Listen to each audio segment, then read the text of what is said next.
Hello, and welcome to the Employee Safety Podcast from Alert Media, where you'll hear advice from industry leaders on how to protect your people and business. I'm Peter Steinfeld. Today, we're joined by Shawn Galloway, CEO of Proact Safety and one of the most recognized voices in workplace safety. Shawn is a best-selling author, speaker, and podcast host with nearly 3 decades of experience helping global organizations strengthen safety culture, strategy, and operational performance. Shawn challenges conventional thinking around workplace safety and explains how leading organizations are turning it into a strategic driver of performance, resilience, and long-term business value. Here's our conversation.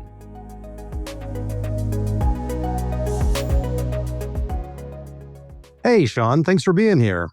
Thanks, Peter. I'm happy to be on. All right. Well, I'm looking forward to this conversation. Let's start with the fact that you've spent decades working in safety across industries. How has your perspective evolved over the course of your career? I started in the military college afterwards, and my first corporate employment was with Fluor Daniel, now Fluor. And I worked primarily specialty process engineering. That got me exposed in the 90s to process safety management. So up until I joined Proact Safety in 2005, I had been focusing primarily on the compliance side of things. My thinking evolved and changed quite a bit because I came from that degree of rigidity. And I thought about the things that our firm does. And I thought a lot of it had to do with just getting people to care. If you get the leaders to care, the employees to care, the rest kind of takes care of itself. And that was very naive thinking, 21 years later. But at the time, one of the first projects I went on was with a leader that wanted to change his culture. And he was the head of operations for this very large enterprise. And I thought this is going to be easy because he cares a lot. That it's going to be easy to work with. We're going to make a big difference. And a couple of weeks after we started working with him, he got up in the middle of the night to use the restroom and must not have seen the magazine on his carpeted bedroom floor. And when he flipped on that magazine, his wife shared the story that he hit his head on the nightstand and he went to the restroom back to sleep, not realizing he was internally hemorrhaging and he passed away. But it really got me thinking differently. It's kind of like what Peter Drucker says, it's not enough to try your best. You have to first know what to do and then try your best. And that really got me thinking much more specifically about safety, that you could care all you want. I've seen a lot of very caring people lose their life, including my best friend on a vacation one time. So it's not enough to care. We need specificity. And since then, I've just continued to evolve in how we look at programs and how a lot of organizations tend to be on what I call the safety fad diet. Like we're always chasing these new ideas and these new concepts, which not a lot's really new. It's just repackaging old thought. But it really got me thinking that the employees, the supervisors, the contractors, all of them are customers and consumers of what we do to protect them and help them protect themselves. And if leaders don't see value in what we're trying to do, if employees don't see value, leaders aren't going to invest capital and resources, and employees aren't going to invest what we critically need from them, and that's their discretionary effort to be great at safety. So my thinking evolved from get people to care to being very specific to, is what we're doing really of value, and do people see value in what we're trying to do?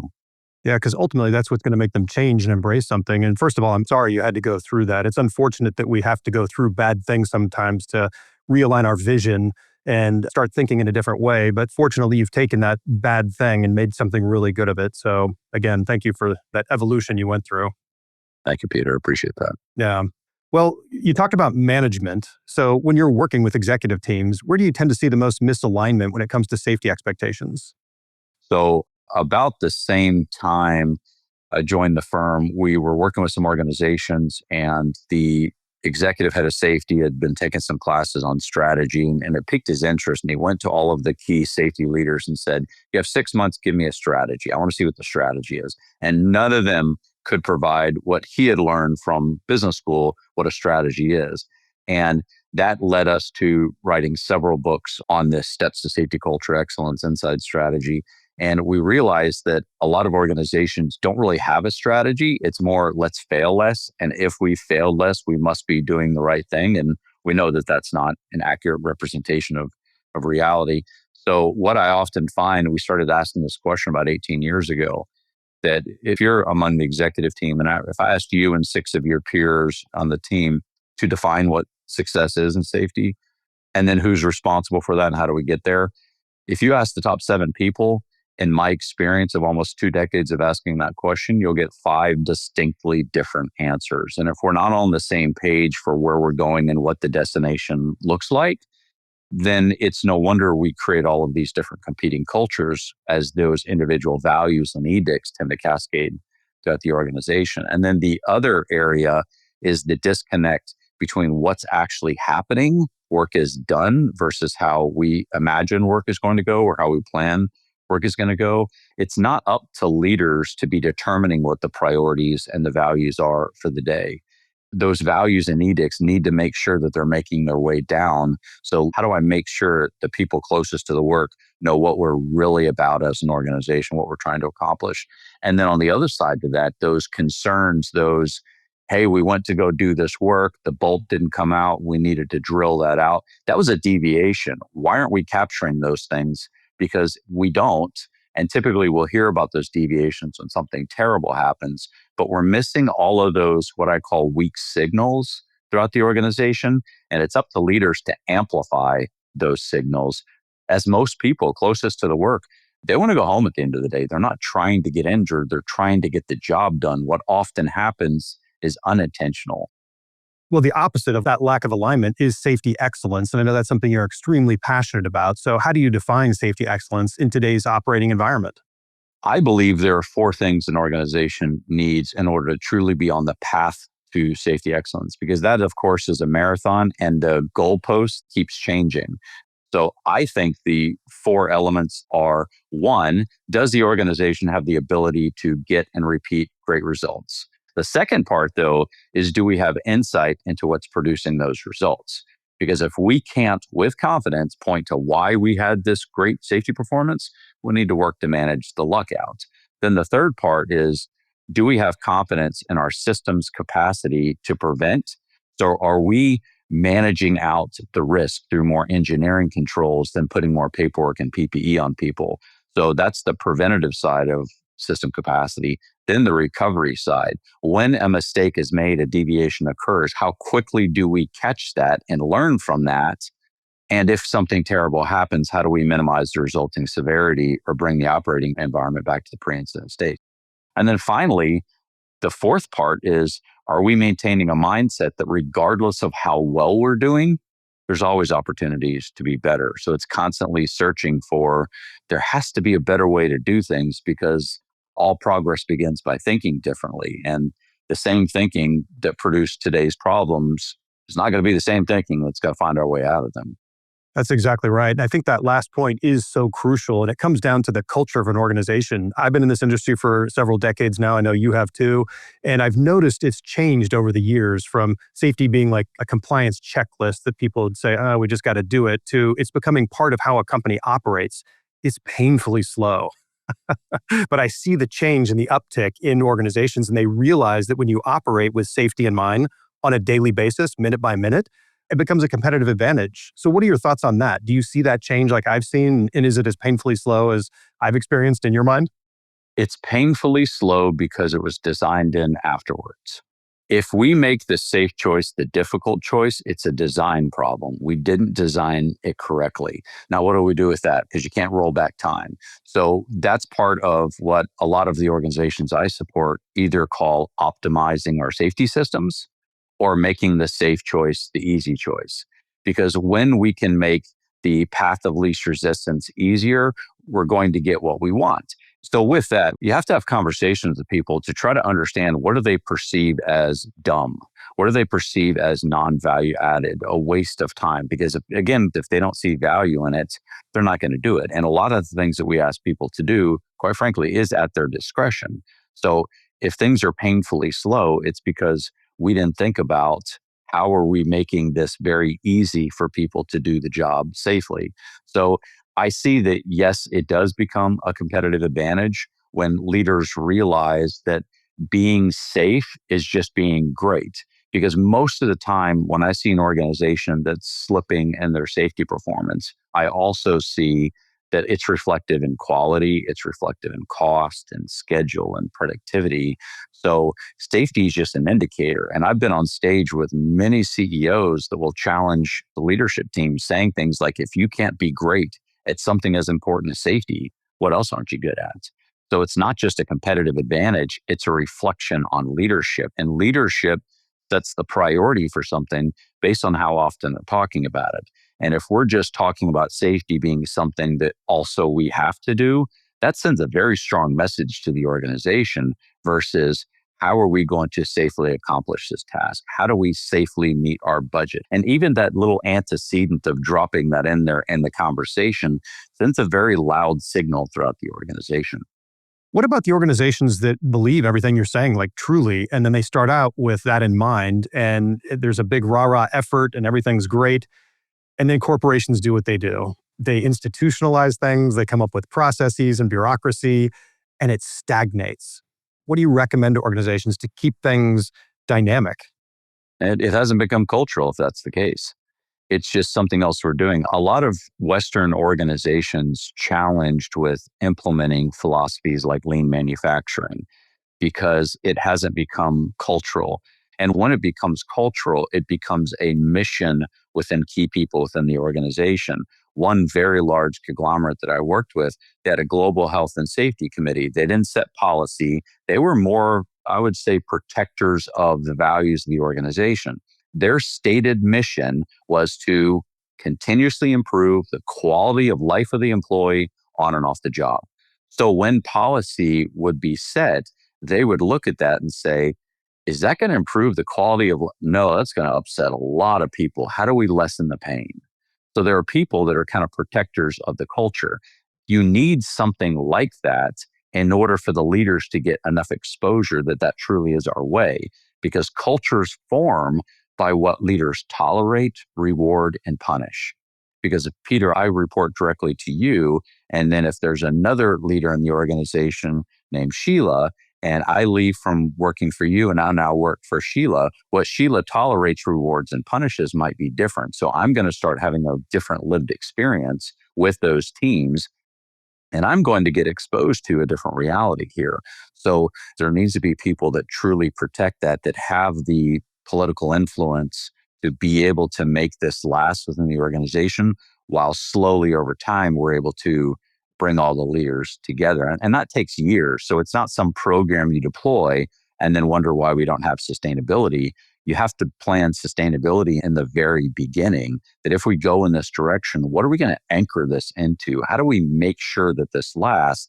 And what are our measurements that are going to be new on a balanced scorecard for us to truly assess we are progressing and we're slowly and slowly minimizing those disruptors, naysayers, things that might influence us to go back in time to where we've come from. What else separates organizations that consistently achieve strong safety performance from those that simply don't? The thing that really separates the organizations that are able to and aren't able to, it comes down to two really simple things: our infrastructure and our tribe. Do we have the right systems in place that, regardless of who's coming in from the tribe, we're not going to put them in a position to where they can make a bad decision? And then the second is, what do we do to provide the right tools, equipment, and mindset and thinking so people can be safe where we don't have that degree of oversight? I've worked on a lot of mergers with organizations that had a stronger infrastructure, others that had a stronger culture, tribe. Both had similar safety performance, went about it a couple of different ways. So I think both are important, but you have to look at, where are we going and what does success look like? Is it in our systems? Is it in our culture? Is it both? And then we have to look at, where are we today? Once we know that delta, then we can know what we can start focusing on to try to close that gap. Yeah, and there is no one size fits all. I know you've seen dozens and dozens, probably hundreds of organizations, so you probably see patterns emerging. But when you walk into an organization, what are some of the early signals that something just isn't working as well as it should? So first, I'll say culture. I was walking into a chemical plant in Louisiana, and management was giving me the tour. And as we were walking around the plant, we were hearing, caw, caw, caw. They were throwing bird signs to let people know where people were in the tour. So there's fear of management. Wow. So that tells me right away something's not working. That's one of the first things that I'll see is how is normal operations disrupted when somebody senior is out on the floor.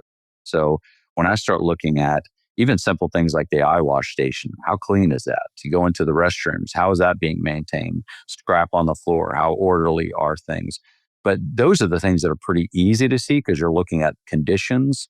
I think it's more relevant to look at how the employees are working with one another and how they're interfacing as leadership comes out on the floor. Because then you look at how strong of a tribe and a culture does that organization have. But you'll still see those indicators out there that tells us that if I'm putting my children to come work out here, would I want them to be exposed to these types of risks? And then if they're out there, do I feel comfortable the people that they're going to be working alongside are going to stop them before they make a bad decision that they don't realize it's a decision that's bad? So a lot of people are listening to what you're saying and they're thinking, to change this, it's going to require all sorts of new rules and regulations.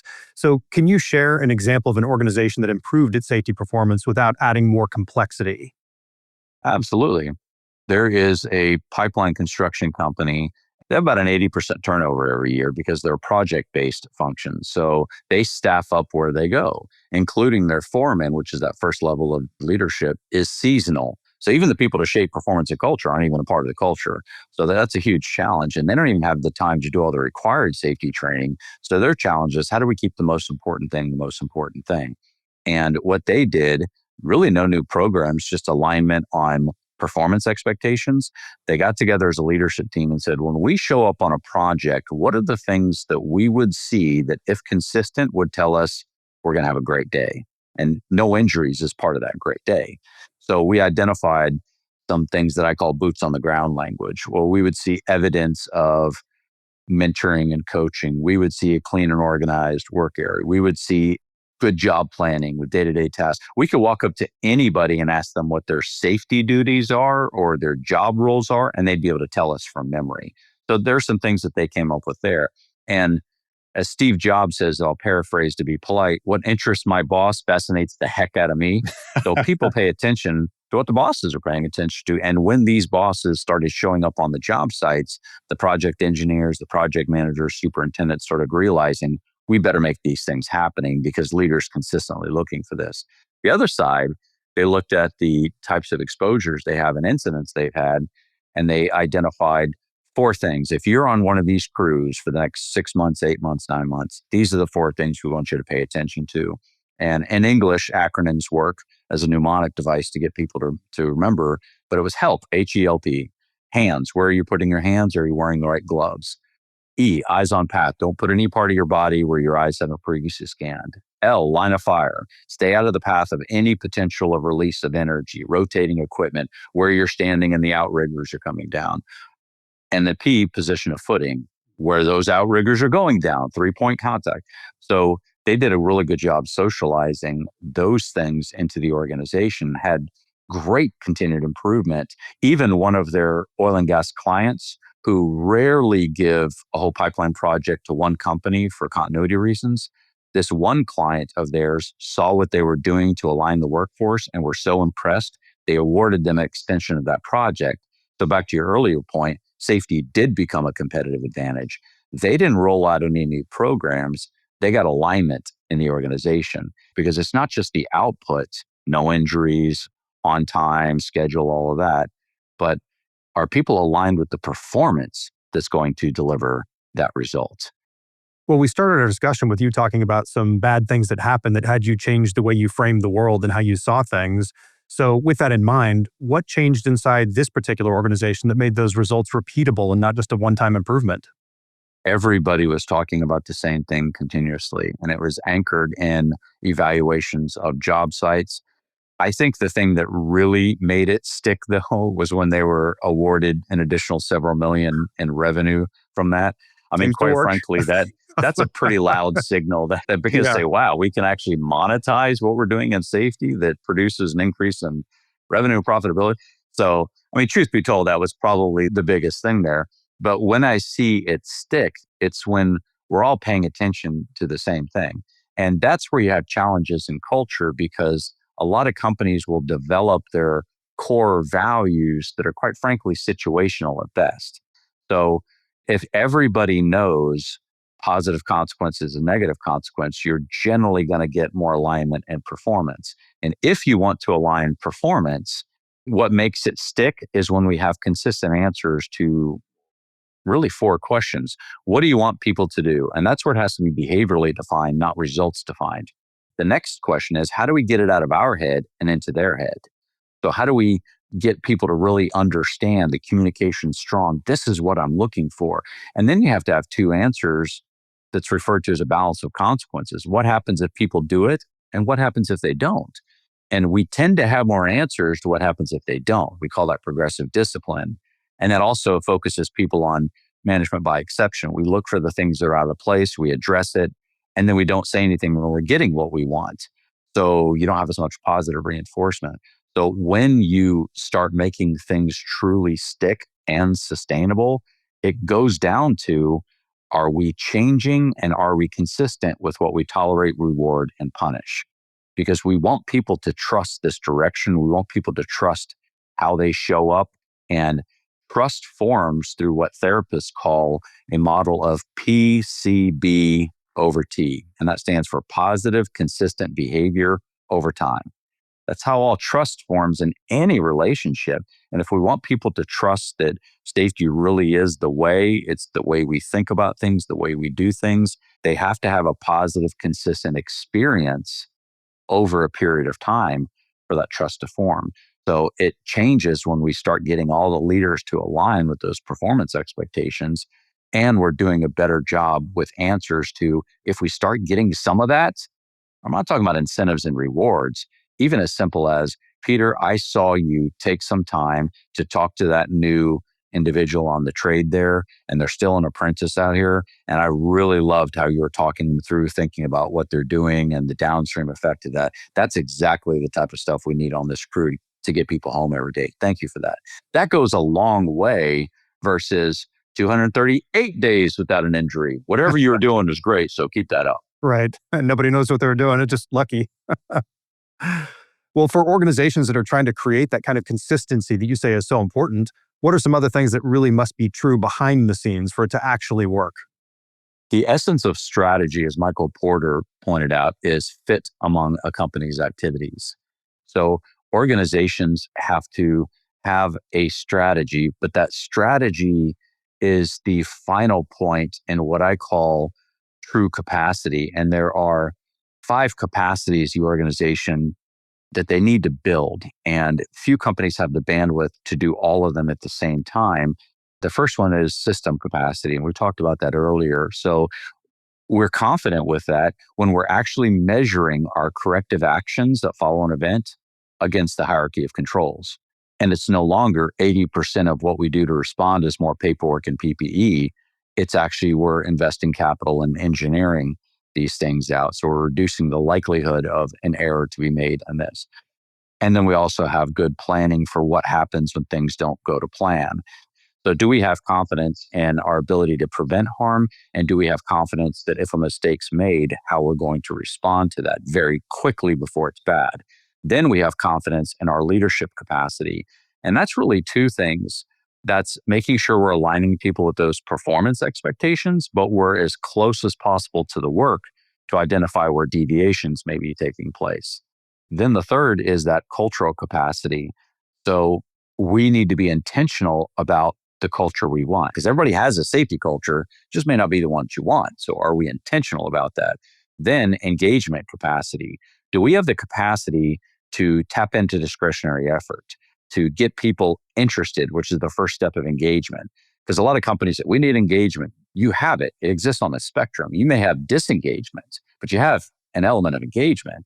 Engagement begins, which is also where incentives stop working, when you get somebody interested in what we're doing. Tell me a little bit more. I'm intrigued by that. Now it's intrinsic motivation. Then it moves to buy-in. Conceptually, I buy into what we're trying to do. I may not want to participate, but it makes sense. Then you get people to willingly participate. They're doing it of their free will, not because of a quota or somebody's reminding them. And then you get self-ownership, and then what I call shared ownership, where we're each other's battle buddy. I will carry you today, Peter, because I know you're struggling, because I know you would do absolutely the same thing for me if I was in that same situation. So we're collectively working on the same objectives and helping each other out. And the companies that really stand out are focusing more on how do we build the capacity to produce great performance, but also keeping our head on a swivel, maintaining situational awareness. Some oil and gas companies call it chronic unease, that it's not that we're fearful the sky is falling, but we're aware the work that we do, anything bad could happen in a moment. So we're constantly looking for all of those signals and amplifying them, or we're looking for where there might be a chance to deviate from this, and we're putting better safeguards in place. Well, when all those elements you listed aren't fully in place or fully baked in an organization, where do you tend to see things break down first? What are the early indicators that people could watch for to say, we need to course correct here? A lot of it has to do with the resistance of employees to want to do the things that we want them to do. And you'll see that in lack of volunteerism. You'll see that in lack of speaking up in a safety meeting. And then if it's so frustrating to the employee, you see greater signs of that disengagement. On the far left, if you will, of disengagement, you have disdain. And that's the worst. That's where somebody thinks, I want to burn this place down. Terrible. But that's also intrinsic motivation. They hate the place they work at, their boss, whatever. So then you start moving towards apathy, which is the opposite of love. They could care less. Then as you're moving closer to engagement, you get uninterested. I don't want to participate in this. I'm not interested at all. And then you get present, which is the neutral middle, pay checkers, doing the minimal necessary. To me, I start seeing that in evidence of employees' willingness to report things, to do things, to be a part of things. You'll start to see those things if you're paying attention to them before you see performance change. If the performance is changing, the indicators are there and you didn't know to look for them, or you weren't giving them the attention that they're due. So in the effort of employees, if they're just doing the minimal necessary to finish that 8, 10, 12-hour shift and go home, then you're never going to get to excellence. And I've never seen a company punished into excellence. I've seen them try to do that to workforce, but you also never see excellence occur with people doing the minimal necessary, just like compliance. I live in Houston. There's no basements here, so it's at least our ground floor. But where you have basements, that's your foundation. That's the minimal necessary.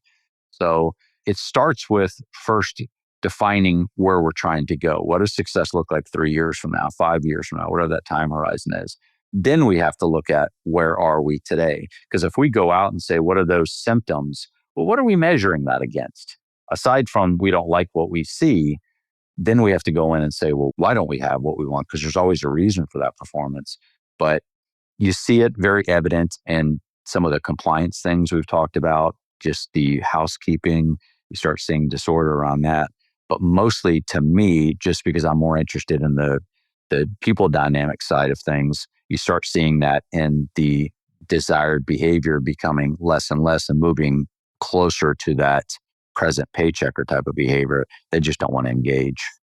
Yeah, that's super insightful. And I think one of the most beneficial skills a manager can have is to be able to read the room, as they say. Just understand what your audience is thinking, because that can help you get early indicators that something's not quite right, and then you can course correct.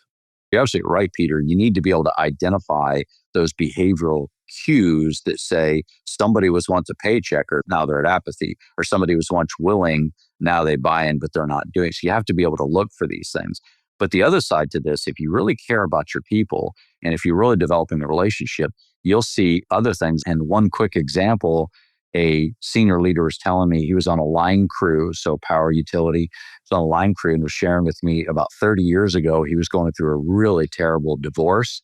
And his boss knew what he was going through with his to-be ex-wife and made the decision to pull him out of the bucket. So working on high voltage lines for 3 weeks. And he told me during those 3 weeks, I was really upset, but I'm mature now to know he saved my life. I shouldn't have been doing that work. So leaders need to be looking for where the engagement, disengagement types of behaviors are existing, but even more importantly, to be able to step in when we see somebody's having a difficult day, that their mind's not in the game type of thing. to help people. So with all of that, I think it comes down to relationships and knowing your people, knowing what behaviors are normal and not normal, so you can sometimes step in and help a brother or sister out if they might be struggling. That's a fantastic story. Well, to wrap up, what's the one shift our audience members could start, let's say today, if they want to turn safety into a true strategic advantage for their organization? If there's one thing that they could do that I would argue is probably the most effective, and that's having an honest conversation about two things amongst leadership within the organization. If we were to leave our company today, 5 years has passed, and over this period of time, our company's become the best in our industry. Others are trying to benchmark against us. We're now back into the seat 5 years later. We have this great success. When we go out into the operating environment, wherever people are doing work, what do we see? What do we hear that tells us this is why we're so great? If we can get among leaders a behavioral definition of what success looks like, not just the results, that means it's observable, that means it's measurable, and that means we can coach for it. You can't coach for results. You have to coach for the performance that leads to the results. And if we can get leaders aligned with what that performance is, then the next question is, where are we today against that? And then how do we close that gap?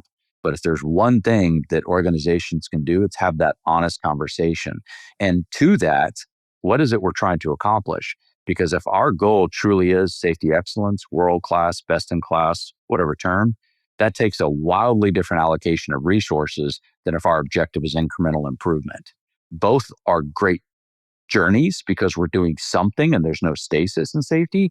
But if all we can afford to invest in is incremental improvement, we need to be transparent about what's possible and what's not possible. So get aligned with where we're going, the reality of that, and then what does it look like when we get there? That would be the one thing that I think would make the biggest difference for anybody in any industry in any company. Well, Shawn, this has been great. It's like a waterfall of information and insight. Thank you so much for being on the show. Thank you so much for having me, Peter. To learn more about Shawn and his work with Proact Safety, click the links in the episode description. You can also watch the video highlights on Alert Media's YouTube channel. Don't forget to subscribe, rate, and review the show wherever you get your podcasts. Stay safe out there. Thank you for listening to the Employee Safety Podcast from Alert Media, the world's leading provider of risk intelligence and response solutions. To learn more about how to protect your people in business during critical incidents, visit alertmedia.com.